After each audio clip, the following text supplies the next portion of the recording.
All right, it says that we are live and recording. Hello, everyone. Oh my goodness. Sorry. Is that you? I'm having a day, people. What made me laugh is the second that it rang, I saw Connie say hello from Idaho. I was like, hello, everyone. Welcome, ladies. Okay, so there is a poll up somewhere. I can't. Oh, I see it now. It just took time to appear. Yes. Hey guys, there's a poll up. That's assignment number 1. Take the poll. Happy New Year, everyone. Take a poll. If this is your first time with doing the 5x5 challenge, if it's your second time, or if it's your third time. And then in the chat box, we would love to know if you are, if you have managed to finish a 5x5 challenge, if you've been successful, even if you had to change it 15 different times, but you managed to read your 5 categories, 5 different books from that. And I know there's some overachievers out there who did like 10x5s and all sorts of great things. So kind of let us know. And if you haven't yet succeeded in meeting the 5x5 challenge, then tell us the reason for, it just not happening this year, right? Or the last year. Let's talk about those things. So those are the things. So answer the poll, and then yes, I see some skin of my teeth. Finished last year, but maybe not this year. Finish your first in 2021. Congratulations. Excellent. Oh, I'm so happy. I think that since this is a kickoff workshop, there might even be people here who don't know what the 5x5 reading challenge is. So let's start off by talking about what it means to do the 5x5 reading challenge. So the 5x5 reading challenge is a way to read both widely and deeply without committing to reading 100 books. Right? Some of us do, but a lot of us, 25 books is still a lot. And that's okay, because that's the season of life we're in as moms. We don't have as much time to read as we would like, but we still do need to make some time and make it meaningful and worthwhile in our intellectual life. So 5x5 is 5 different categories of books, and each person chooses their own categories. It can be anything from theology and philosophy and education to British authors or fantasy or contemporary fiction. We have a broad range of categories that are picked. And in fact, in the chat, if you want to just share some of the categories you've picked in the past to help us all brainstorm ideas for categories, that's fun. And then, so that's one of the 5 categories. And the other 5 are 5 books in each category. So that equals 25 books. But you're reading not just one education book or one history book and thinking okay, there we go, check the box, I've covered that topic. We're reading multiple books in the same topic so that we get a broader perspective. So that is, in a nutshell, the 5x5 challenge. And I think, Abby, take it away. Okay. Okay, so inside sistership, that people have been naming their categories, and we've been doing a lot of fun things with that. And one of my favorite ones that they have somebody posted, and I don't remember who it is, so forgive me, is dystopian novels and other nonfiction. Yeah. So, we have ourselves a lot of fun about these things. And you do not have to name yours funny things, but it does help to kind of keep you motivated. So one of the things that I love about this challenge is that it is one of the times where I get to tackle my to be read piles, right? I don't know about you, but I have a problem, and it's called buying more books than I could ever read in my lifetime. Yep. And so the 5x5 is one of the best ways that you can shop your own shelves and also, read from your own library. So we had an echo, and it started when Brandy came back on. Okay. I heard myself. I can't hear it. It's better now. I can't hear it now. Maybe it worked itself out. Okay, good. Brandy, you have the agenda. So we have a little bit of I wrote it, but now I can't remember. So we have what it is. So you choose 5 different books for 5 different categories. And I think Misty was going to give us a history lesson. Yeah, history lesson. Misty is the brilliant creator of the 5x5 challenge, mostly because it's alliterative and she needed to read books on her own shelves too. But yes, I did start it. I did it for myself first. I was just like making this up for myself. And then I thought, oh, maybe other people will want to do this too. But the inspiration was actually staring at my own shelves and seeing all the books that I had collected and not touched. And what I noticed is that I kept buying books in certain categories, certain topics, but then I rarely read those topics or, didn't read very much in those topics. And so the 5 actually was a little bit of significance because I can't remember if my dad actually said this exactly or if this is just the way that I phrased his mindset and the way that we grew up was if you want to know about something, go to the library and get 5 books on it. I was like, 5 is a good number for getting perspective. And you might not hit the best book first off, but if you want to know about something, get 5 books. So I said, well, I'll pick 5 categories and read 5 books in that topic. And then I told other people about it and it's become a thing and it's become a fun thing. So it's been great.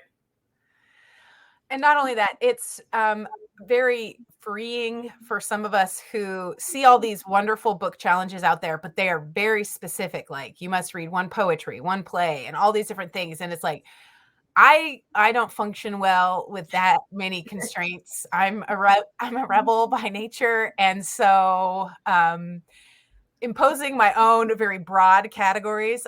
Each year I went from very, very broad. And as I've gotten better about choosing my books, I get more and more narrow. But I really hate people telling me what to read. Now, tell me something that you loved about a book and how it changed your life, and I'm all over it. But tell me I need to read this book, and I'm like, I don't want to at all, which is why book club is hard for me sometimes. That's your sin nature right there. Yeah. I'm a sinner. Oh my goodness. So as far as reasons for doing this challenge, so Misty, you wanted to read your shelf, shelves. That's your main reason. Mm-hmm. And yours is because you don't like people telling you what to do. Like that's your main reason.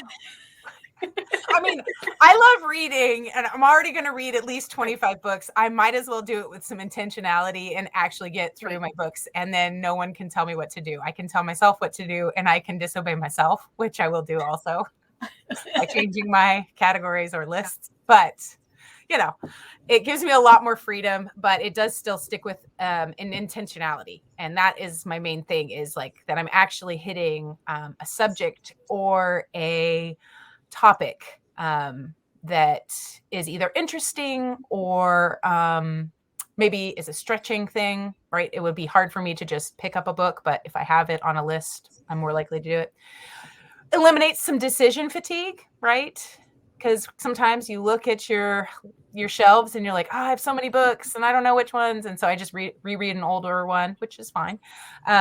but sometimes you want to get through some things. So yeah, more intention is the reason I do this every year. I feel like that's sort of mine too, but I would add also sort of accountability, like especially this year. This was my worst, like, well, I shouldn't say this year. Last year, 2021, was my worst reading year in probably a decade, I would say. I mean, maybe even longer than that, maybe closer to 20 years. It was so bad. And I really do think that the 5x5 challenge kind of kept me going when I just would have been like, I'm just not going to read. I just was so kind of like overdone, worn out. And even an easy book takes a certain amount of energy, right? And I was not feeling it. Which is why I had to rewrite my challenge twice, maybe 3 times. I don't even remember how many times I did it. But anyway, but I really do think like this kept me going. And then at the end of the year, after I rewrote things, I only had a few things left to read. And so then it was still like a very satisfying year, even though it wasn't this big audacious thing that I thought I was going to do in 2020 when I was naive about what 2021 was going to be like. I hope it doesn't happen again. I think we've all let the disillusionment flaw. Like we're not holding our breath for 2022. So, but we can still have a good reading year. Right. Mm-hmm. Right. Well, I figure I can only like certain things that happened are the kinds of things that can only happen once, right? Like I feel like I only need to replace my carpet one time, right? So I won't be doing that. Like I won't be redoing floors again. We did it last year, so that will help. Yes. Sometimes home ownership is such a pain.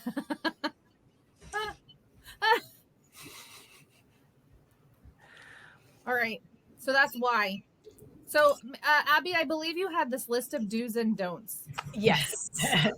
Do you remember them? Because I printed them off, but I want to see if you can remember them. Okay. So, did I have do's or don'ts? Because Abby loves rules. Yeah. As long as she writes them. Yeah, as long as I write them.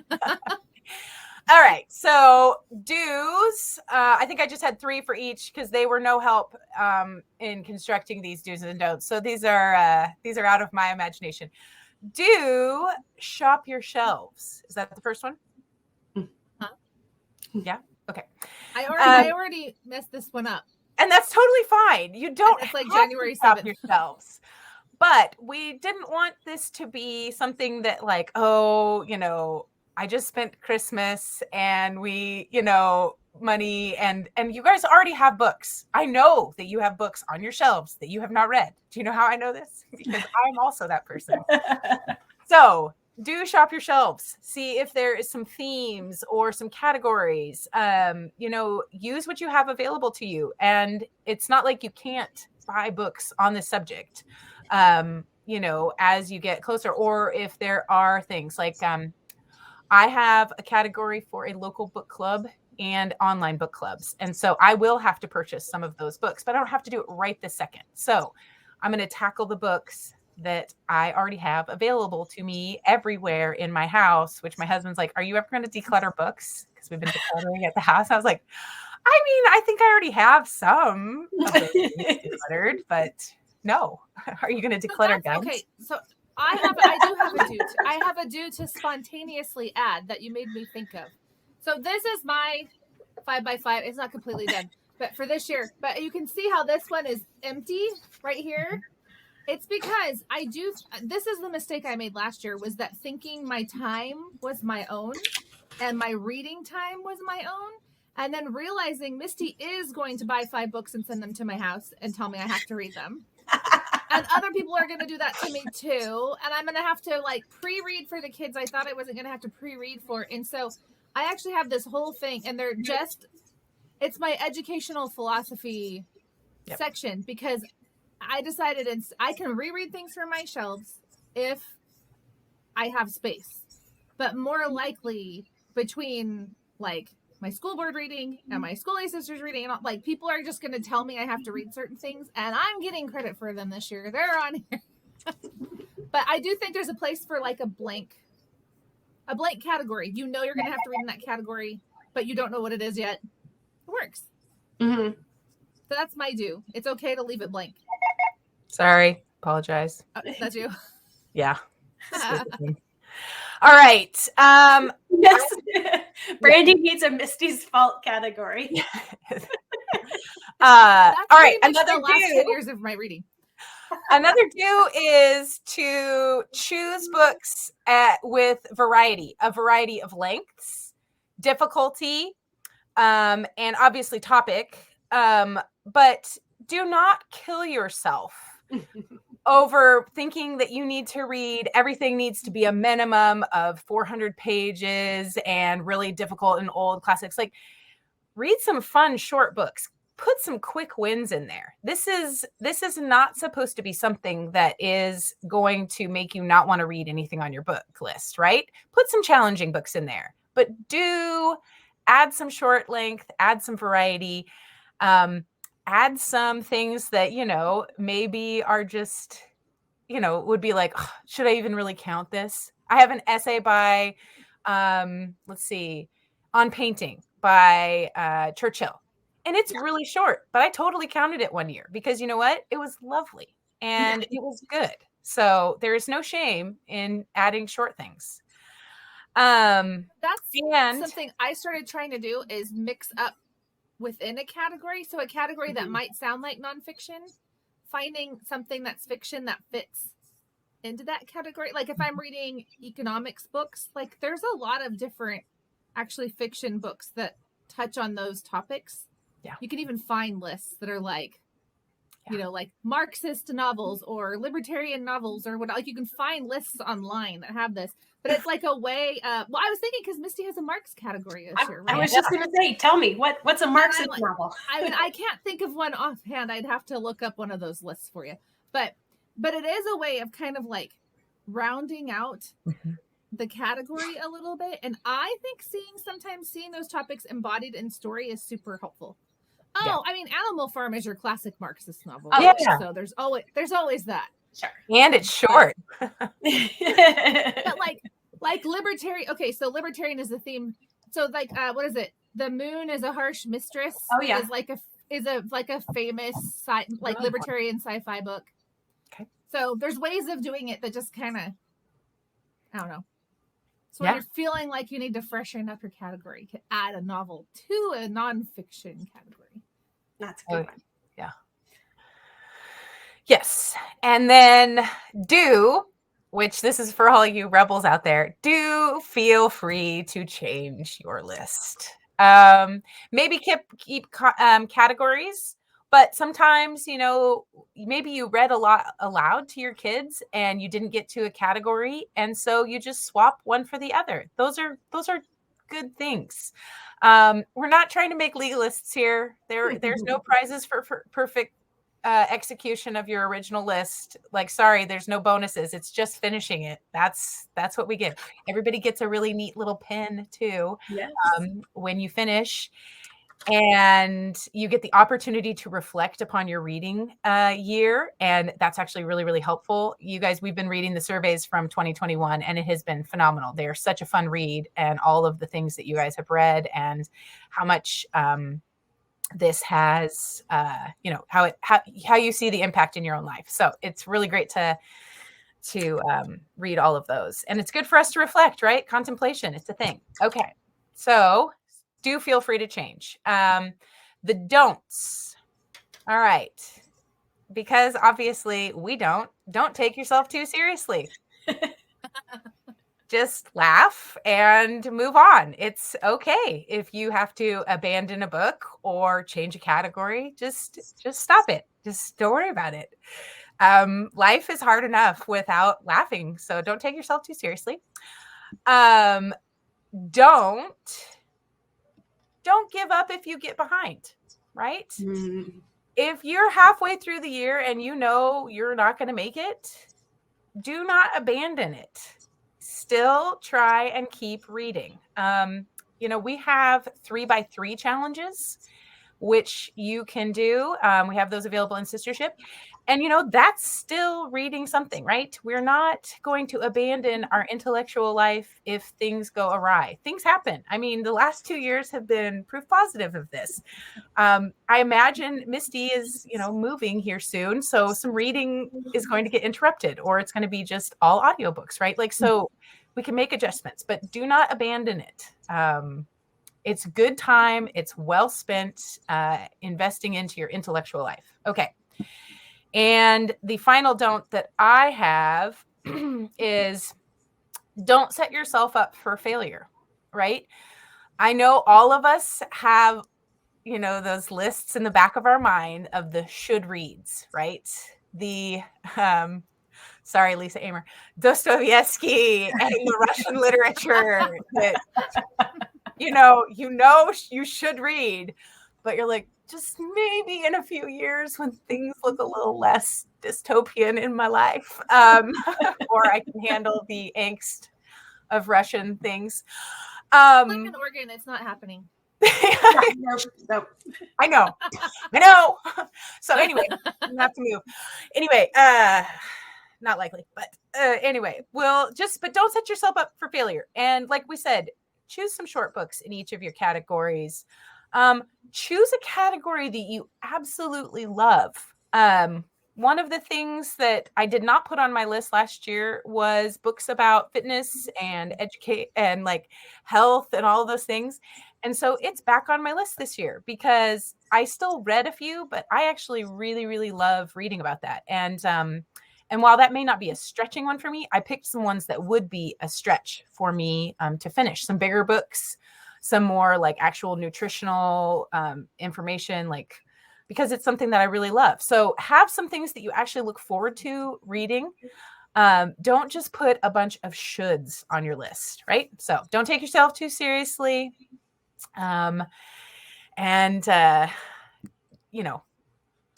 give up and don't set yourself up for failure. So the reads should be stretching, but fun and interesting. Yeah, Don Garrett, good call. Don't try to read 4 Dickens books back to back. Spread them out a little. Misty would just tell you, don't pick Dickens as a topic. No. It's only Christmas Carol. Well, and he's wordy, so I do think it's a little bit much to do more than one a year. Yeah. Sometimes you can tell the people who were paid by the word. That's all I'm saying.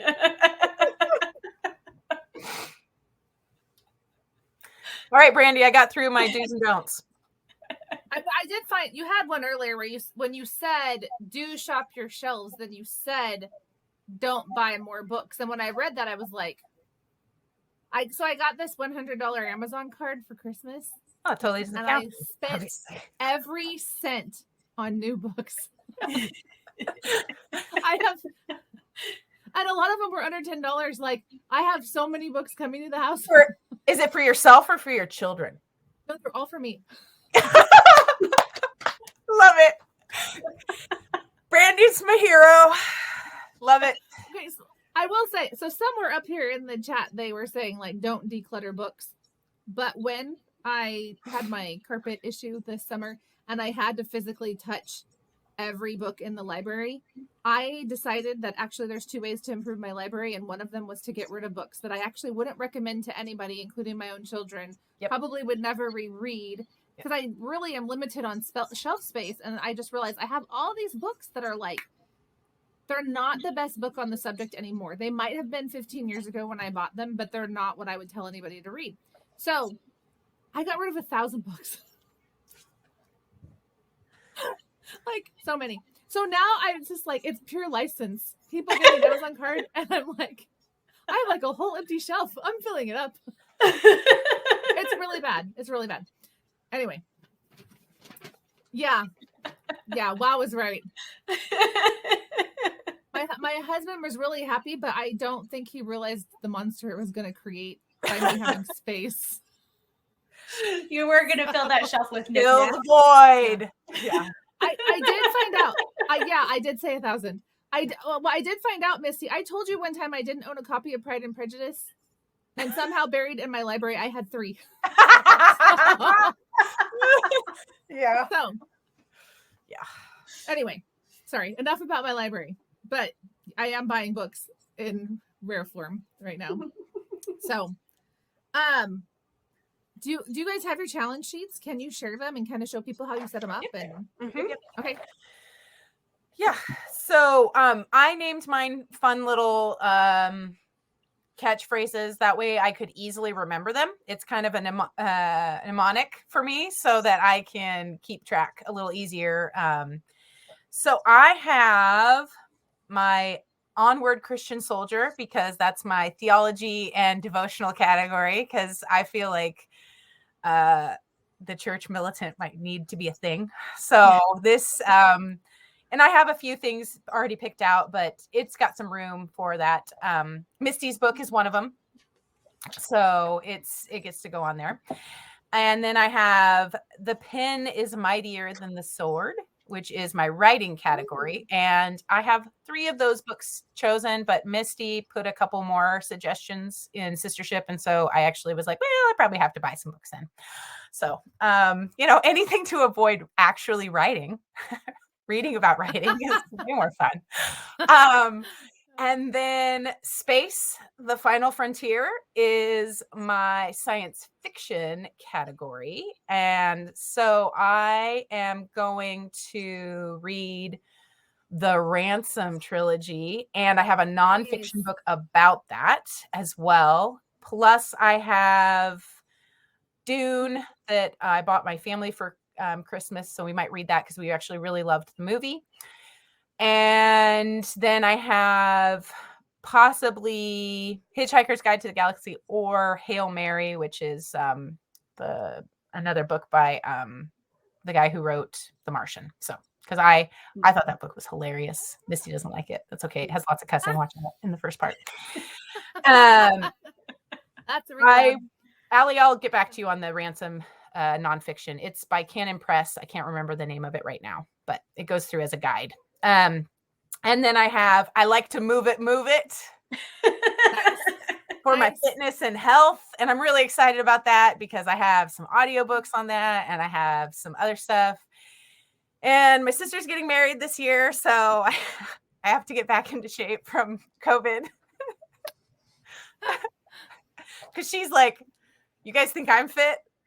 I have nothing on my sister. My sister is like crazy fit. So anyway. But weren't you at her age? Weren't you at her age? Yeah. No, I was having babies at her age. So no. Okay.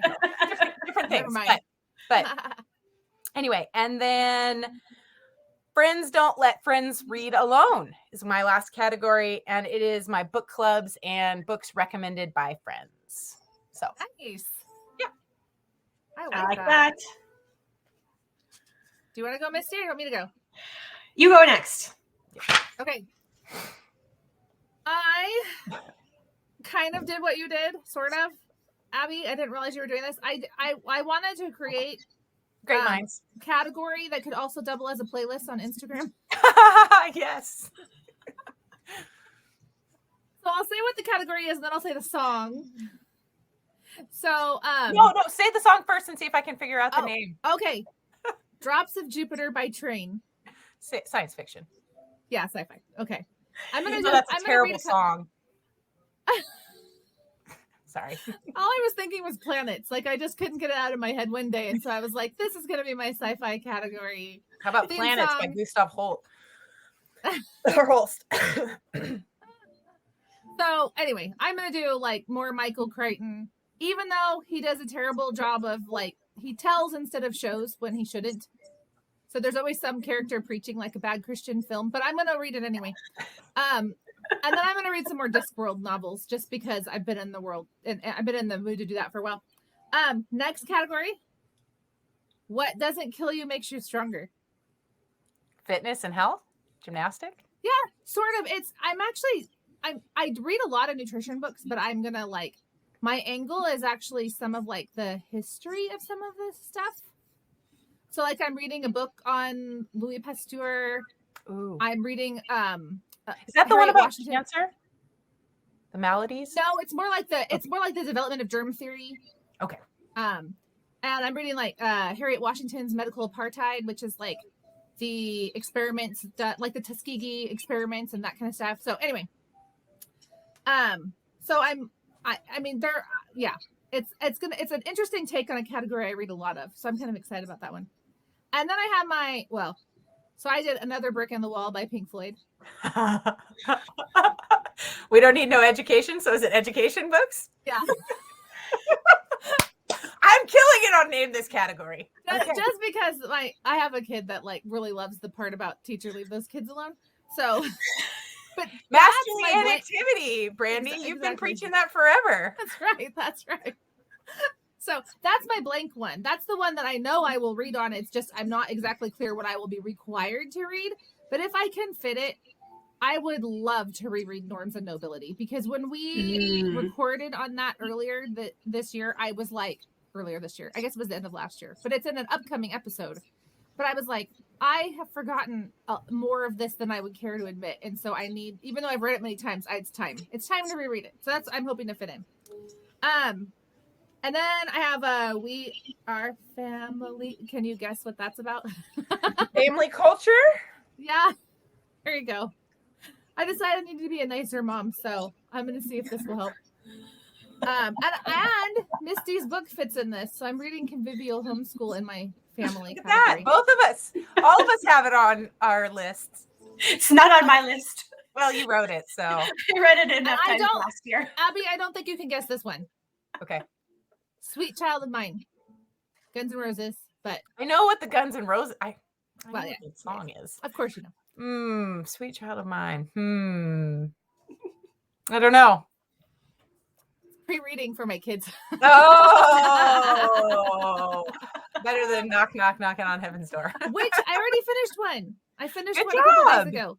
Because it was a quick win. I read The Great Divorce by Lewis because my high school junior is reading that in third term. So I'm like racing the clock. I have a couple things I need to read really early so that I'll be ready. But anyway, those are mine. All right. Misty? All right. Well, we're moving this year. Yeah. In fact, we're moving on Tuesday, actually. Crazy times. I'm shocked that you're here right now. Well, I almost wasn't. And then we're going to be building. And so I know that a lot of this year is going to have a lot of big projects and a lot of big unknowns. It's like moving into the unknown. So I wanted to still do a 5x5 to keep myself reading. Because one thing I will say is in this last year, in 21, I had big plans for doing 2 5x5s. So 10 categories, 5 books in 10 categories. And I had it all filled out and I was really excited about all of them. And, I wanted to challenge myself to be a lot more consistent in the reading time, because I could do 25 books in a year with like big spurts of a lot of obsessive reading and then dry spells. And I wanted to just get more consistent. And then in needing to make a lot of big life-altering decisions this year, I actually went through, it was probably 3 or 4 months of the only reading I did was my Bible reading. And that was it. So when it got to Thanksgiving-ish, it was November, but it was late November. And we started talking about, finishing the 5x5 challenge and getting the pins and starting the next thread and all of that. I was like, oh, right. So I went through and I looked at all the reading that I had done and my categories that I had picked. And I hadn't finished any of the 10 categories that I had picked. But I had read more than 25 books.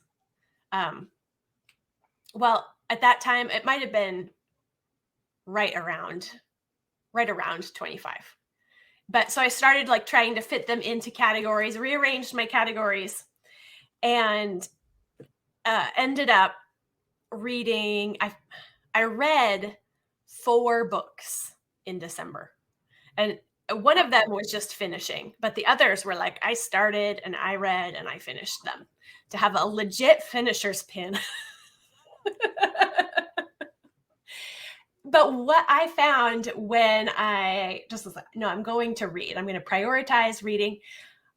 As there was only one day that I spent hours reading. as long as you don't count audio. There were several days where I spent probably a couple hours in different chunks listening to an audiobook while doing things like wrapping presents and stuff. But even the sitting daily and moving my eyes across words on the page was so calming. And I just appreciated how much it felt easier to think after I had spent time reading. And so I want to move into this year being intentional about still making time to read, because I know it's going to make a big difference in handling a lot of the life changes that are happening. So I still did intentionally choose a number of audiobooks in every category because I'm going to have a lot of doing project time. But I also do want to be reading even when there's a lot going on, because it really is just good for our minds and attitudes to be focused on or just thinking about things other than ourselves and our situation. It really is grounding and helpful. Yes. So I went through and I made the list of the books I want to read. And there was no way I could have 5 categories. I filled out 2 sheets. I have 2 5x5s. Again. Not happening. So I'll go through. Some of them can be combined, but I want to always have theology and philosophy, and so right now those are broken out. Probably those will combine, and I'm thinking of these more as options, and it'll probably be a theology philosophy category combined. That I'm starting off, and I've already started it on audio, The History of Western Philosophy and Theology by John Frame. And it's really, really good. Then I have Marxism. And so that's going to be, I think that's appropriate. And I think we need to know what it is, because it's not just a name that we call things. I feel like it's often just tossed out there as a bad name, something it's like to call fascism. People throw it around and don't know what it means. Yeah. Right. But I think it's kind of important to know what it means, because I think we need to recognize it. So I've never read the Communist Manifesto by Marx, so I'm going to start with that. And then I have several other book options in there. I have That Hideous Strength by Melvin Tinker, and that's on cultural Marxism and how it is anti-gospel. On audio, I have Marxism by Thomas Sowell. Yeah. And so those are the main ones. And then I have some options for filling in on that one. And then I called it cultural engagement, but maybe now Abby has me thinking about calling it church militant. Nice. I have boring category names. I just like nouns. But probably all starting with the same letter. That's the best. That really is the best. There's some people in there with some alliterative. True. Nice. I've seen some P's thrown around. And partly this category started out as a shoot off of the Marxism one, because I was packing all my books. I've touched all my books also, and there was some culling that happened. But I have Francis Schaefer's Christian Manifesto. Oh. And I had just assumed from the title that went along with Communist Manifesto, maybe. And I flipped through to see if it would fit in my Marxism category. And the introduction indicated that it was more about how civil disobedience is important in Christian social activity. So it's not, I don't think it actually is. It might be cultural. So it fits more in a cultural engagement. Yeah. And I also have a Kuyper. I want to read some Kuyper, our program, Lex Rex by Rutherford, which we own for a while. And it's not an audio. I went all over hunting for an audio version. But the introduction to Christian Manifesto, Schaefer said that it's inspired by Lex Rex. So he read it multiple times and then wrote Christian Manifesto, applying it to, the 60s and 70s. But I have a feeling that will be applicable today too. Yeah. Then because we're moving and going to be setting up a whole, everything's going to change except myself. Everywhere you go, there you are. But I chose a self-discipline category for just being intentional about establishing good habits, because I know when your surroundings and your circumstances and all your cues totally change, that temptations or just bad habits can creep in that you don't really expect. So instead, I want to be very careful to set up good habits with the entire change of the situation. And then fiction. And I will definitely, this is probably my main 5x5. And the other is like a bonus, really. Because then I have history, some philosophy books, education books, which is totally blank, but I have a feeling we'll have to read for podcast episodes. And I also didn't fill it out because I can't remember which books I packed for our temporary location versus long-term storage. So I'm not sure which books are going to be available to me. And then I have a book prep category, since intellectual life is in that one. Nice. So we'll see what happens there, but I have probably 10 of the books on my list are on audio. So I think that will help. Yes. So audiobooks do count for yeah. any of you who are, wanting. And reading aloud counts. That was always hard for me. Reading aloud too. I felt like that was someone else's book and not for me. And then I realized that this year I read aloud more books than I read by myself. But I'm like, I want credit for those. So it's funny though, the mental gymnastics that we can do in order to say that something doesn't count. And I don't understand why we do that, because we read it.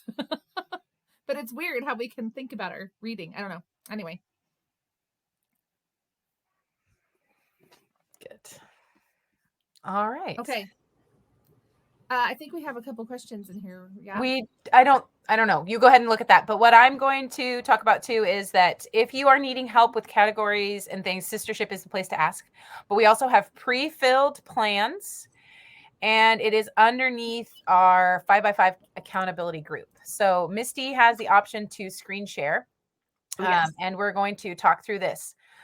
So we have in our Sistership, you have to scroll down, but they're in these kind of little pins, I guess. All right, Misty's going to show us. So you go over to the sidebar and you're going to go to groups.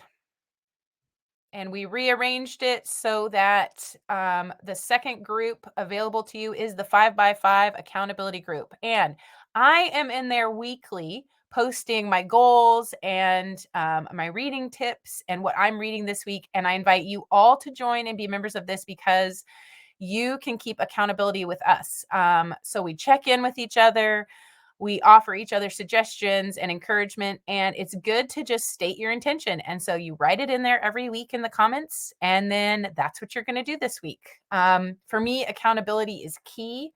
I tend to, like I said, rebel, but for me, accountability is really, really helpful. So that way I stay on track and I'm making meaningful progress. All right.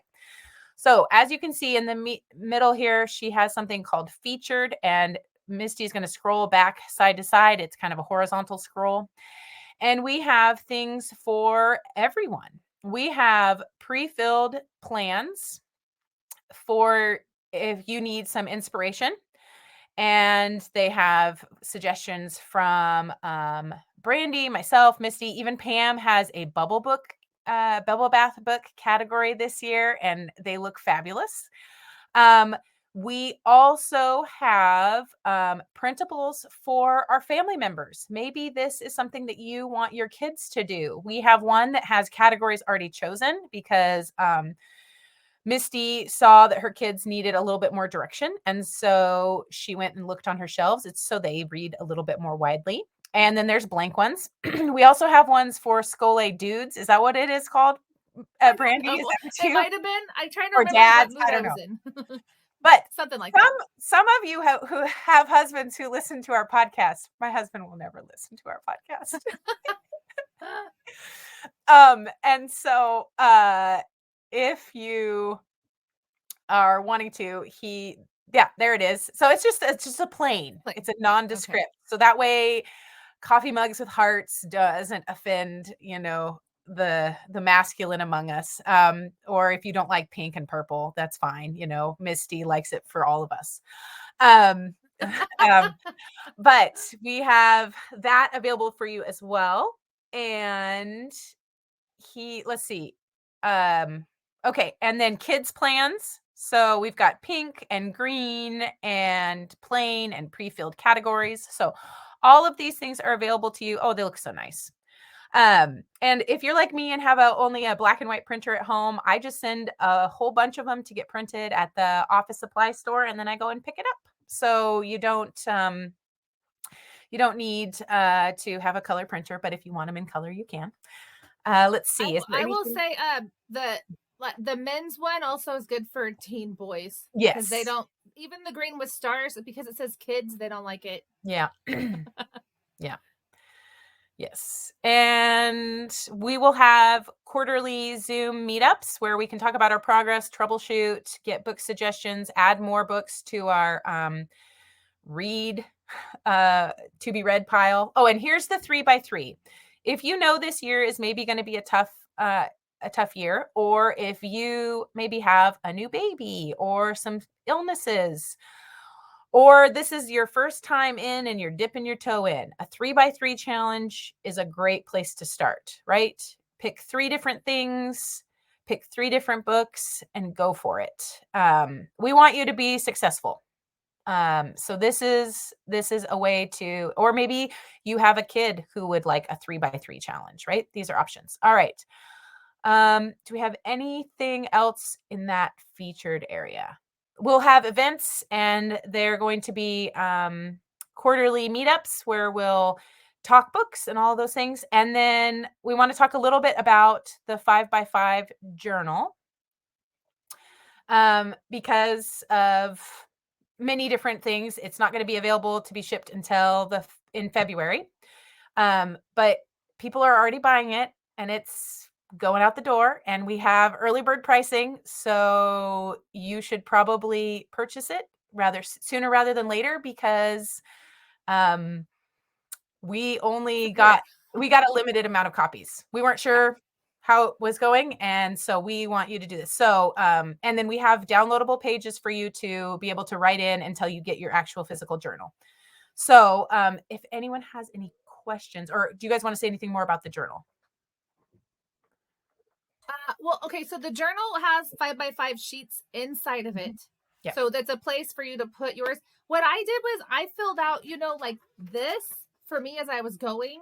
And then that was my final, like my final beautiful memoir of my reading for the year went there.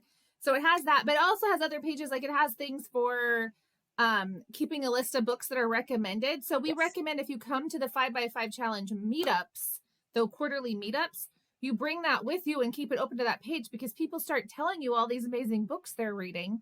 And it's a nice, quick place to write everything down and keep it for when you're planning, next year. And then each book, so there's 25 sets of these. There's a 4-page spread in there. And that is something that we designed that is just, it is, in many ways, it's like a keepsake. So it has place for you to put, like the big ideas that you got, commonplace quotes if you want to like pull out certain quotes and make them look pretty or whatever, just little dot grid things. But we actually set up it's like one of those, those chocolate tasting wheels. or beer tasting or whatever. Anyway, we did something like that for reading a book, and we tried to make it where it would work for either fiction or nonfiction. But the idea was that it would help us be more objective when we were evaluating a book. And so that the evaluation wasn't just I liked it or I didn't like it. It wasn't so subjective. It was basically like you can put, it's kind of hard to explain without showing a picture. I'm sorry I didn't bring a picture. But like on the wheel, you put these dots and then you can connect to them and kind of color in a space, right? Oh, Misty's trying to find it. There you go. Yep. And here's the thing is that it's kind of like the bigger of a space a book takes up, the better it actually is. And I found myself changing how I rated a book because I was like, you know what? I didn't really click with this book. Like it wasn't to my taste for some reason. But when I rated everything on the scale, then I had to admit that the book was better than my feelings about it. Anyway, yeah. So Lindsay's saying the wheels really made me stop and think. Yes, it was a really powerful thing. So it's also helpful because you know how you want to tell someone about a book and you have like this really vague thing that you're saying. And it's like, how is this a sales pitch for this book? That will also help. So anyway, we really wanted to make the journal. It's not just, it was really supposed to be an aid to reading more deeply and getting more out of the book. It wasn't just supposed to be like busy work, you know? So anyway. We are not doing a PDF version. The only thing that we're doing, Allie, is the like first 2 pages, I think, of the evaluation because we want you to just be able to write down your thoughts as you're reading your books, and so that you have it, so you're not trying to catch up in February with if you did a bunch of reading in January and February, which I tend to have a really good months, January and February. You know, bad weather, you're highly motivated, so yeah. Nope, it's not included in the download. So it's just the first 2 pages. So the journal's where it's at.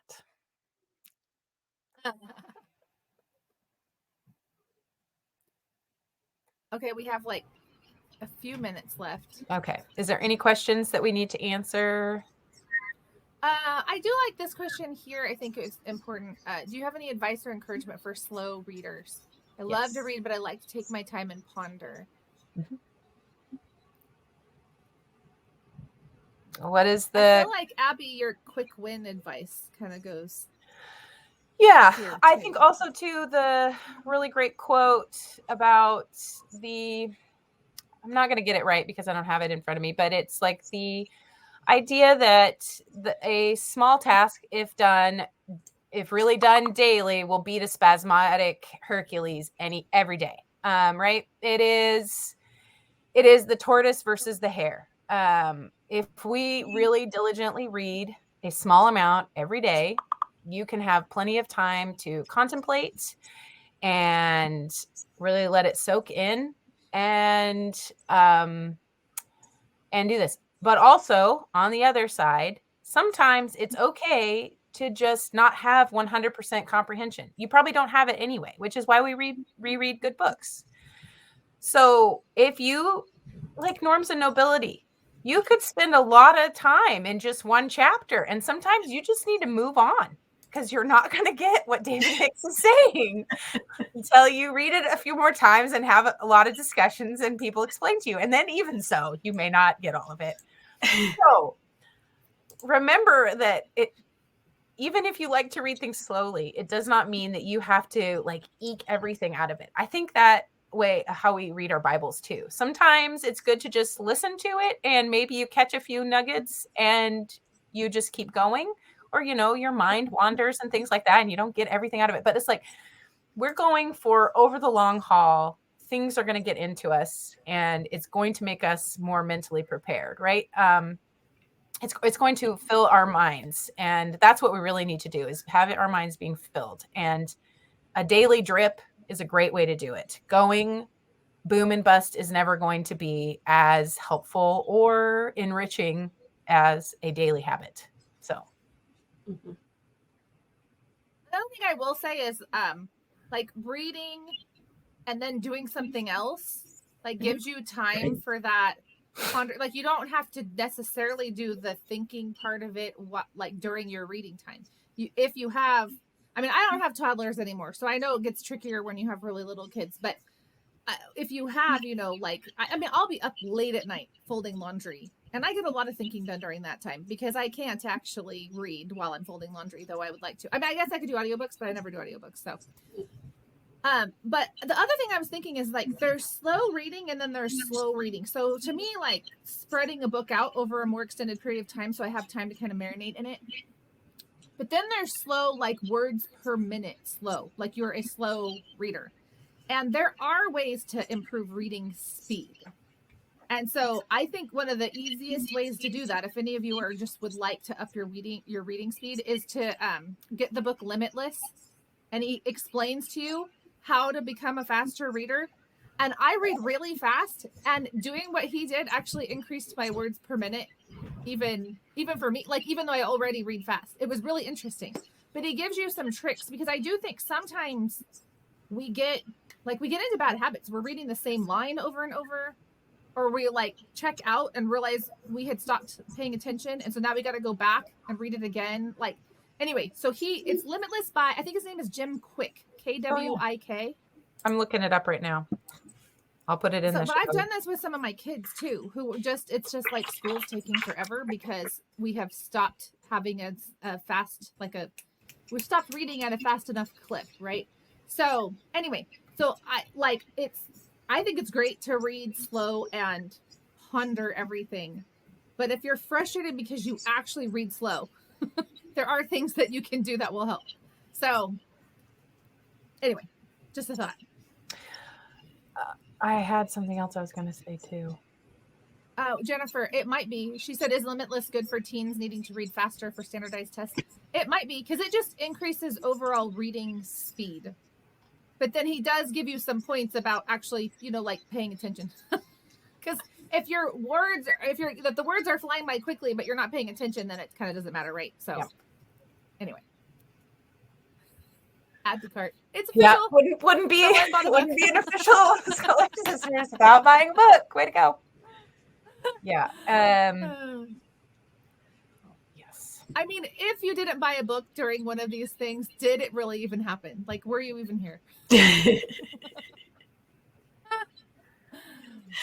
All right, everyone. Well, thank you so much for coming today. And we want to also continue the conversation inside Sistership.